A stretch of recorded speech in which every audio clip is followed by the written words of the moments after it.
what David had going for him? David was faithful. Well, Pastor, what do you mean he was faithful? He hadn't done anything yet. He hadn't been crowned the king yet. See, that's the problem. You think you got to get the crown before you be faithful.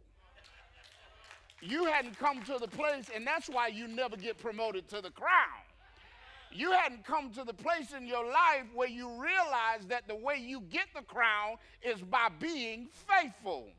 David understood that. That's why David started out the ruler over a flock of sheep and ended up the ruler over a whole nation.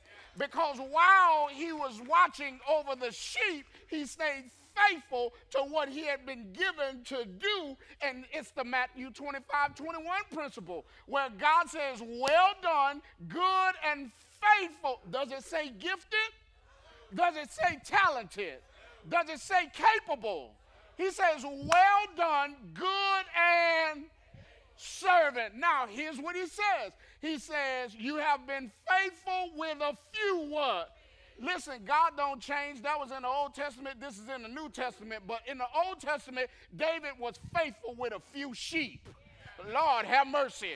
And God looked down at David and said, you've been faithful with those sheep. And because you've been so faithful with those sheep, I'm about to make you the ruler over a whole nation. I'm looking at some folks, and you want the nation, but you don't want anything to do with the sheep. You want the nation, but you keep telling God the sheep stink, so you don't want to do it.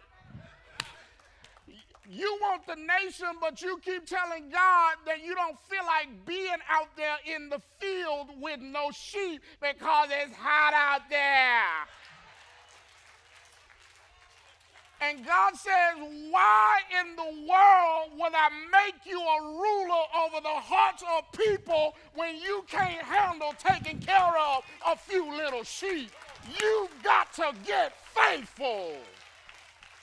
Oh, I'm preaching up in here, up in here.